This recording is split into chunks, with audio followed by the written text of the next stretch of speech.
जे सदर इब्राहिम रईसी जो हेलीकॉप्टर अज़रबाईजान ऐं ईरान जे सरहद ते क्रैश थी वियो। इब्राहिम रईसी अज़रबाईजान ऐं ईरान जे गॾियल डेमन जे मनसूबे जे इफ़्तिताह लाइ वियल हो। ॿुधायो पियो वञे त मौसम इंतहाई ख़राब हुई, आसमान सॼो धुंध सां भरियल हो ऐं बारिश पइजी रही हुई। उमूमन जॾहिं को मुल्क जो सदर कंहिं ख़ासि मौक़नि ते पंहिंजे उॾाम भरींदो आहे त उन जो उॾाम वारो हेलीकॉप्टर रुगो अकेलो हेलीकॉप्टर न हूंदो आहे। ईअं ई बिल्कुलु इब्राहिम रईसी जे बाबति बि इतला आई आहिनि त उनजी सिक्योरिटी लाइ 2 हेलीकॉप्टर ॿिया बि हुआ जिन गॾिजी अज़रबाईजान ईरान जे सरहद वटि डेमन जे इफ़्तिताह खां पोइ उॾाम भरी।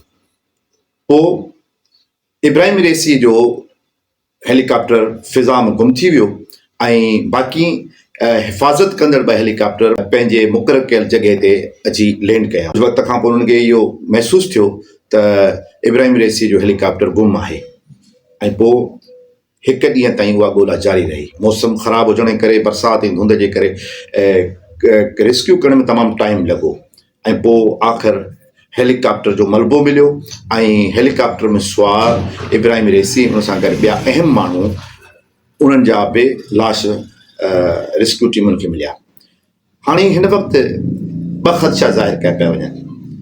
हिकिड़ो त हीउ ख़दशो ज़ाहिर कयो पियो वञे त थी सघे थो त मौसम जे करे हीउ हेलीकॉप्टर क्रैश थियो आहे, पर सुवाल इहो थो पैदा थिए त जेकॾहिं हीउ हेलीकॉप्टर मौसम जे करे क्रैश थियो आहे त साॻी मौसम जो शिकार आख़िर सिक्योरिटी वारा 2 हेलीकॉप्टर छो न थिया।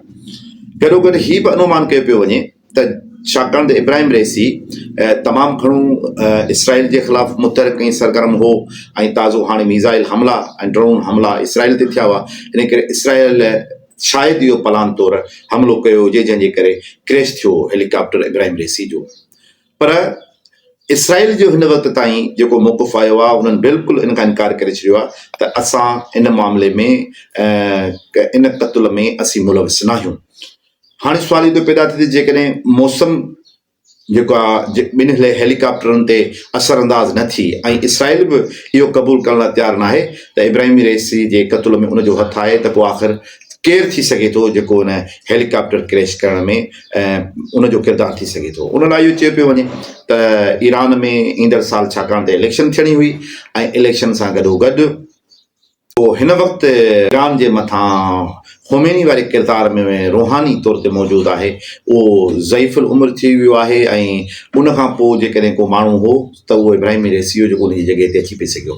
त हिकिड़ो ख़्यालु इहो ज़ाहिर कयो पियो वञे त जेके ईरान जी इस्टेब्लिशमेंट आहे उन इस्टेब्लिशमेंट जे अंदरि हिकिड़ो तमामु वॾो टकराव आहे। थी सघे थो त इन क्रैश जे पुठियां उन टकराव जो बि हथु हुजे।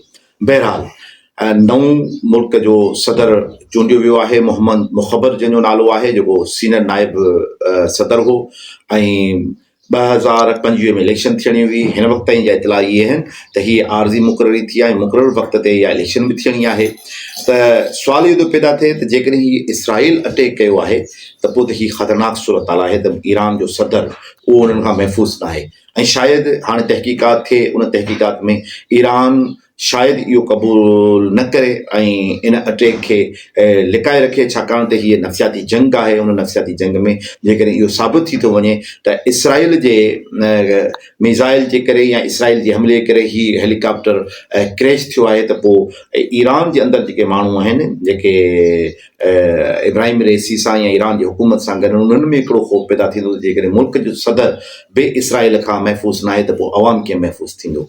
इन करे तहक़ीक़ थियणी आहे ऐं उहा तहक़ीक़ ज़ाहिर बि थियणी आहे। पर हिन वक़्त जूं जेके ईरान जूं हालतूं आहिनि उहे हालतूं बिल्कुलु हिकिड़ियूं अहिड़े तरफ़ वञी रहियूं आहिनि जंहिंमें ख़ौफ़ बि आहे, जंहिंमें डपु बि आहे, जंहिंमें को तज़ाद बि आहे, जेको तज़ाद इसराइल ऐं ईरान जे विच में आहे। ॾिसूं त छा थो थिए। कुझु ॾींहंनि में इहा तहक़ीक़ात पंहिंजे साम्हूं ईंदी। हिन वक़्तु इब्राहिम रईसीअ जो जेको बेवक़्ताइतो हादसाती मौत थियो आहे उन सॼे ईरान खे ऐं ईरान जे हमदर्दनि खे तमामु घणो लर्ज़ाए छॾियो आहे ऐं सभिनी लाइ हिकिड़ी ॾुख वारी ख़बर बि हुई। जंहिं तरीक़े सां हीउ हेलीकॉप्टर क्रैश थियो आहे, इहो हेलीकॉप्टर क्रैश थियणु ईरान जे तारीख़ जो पहिरियों वाक़ियो आहे।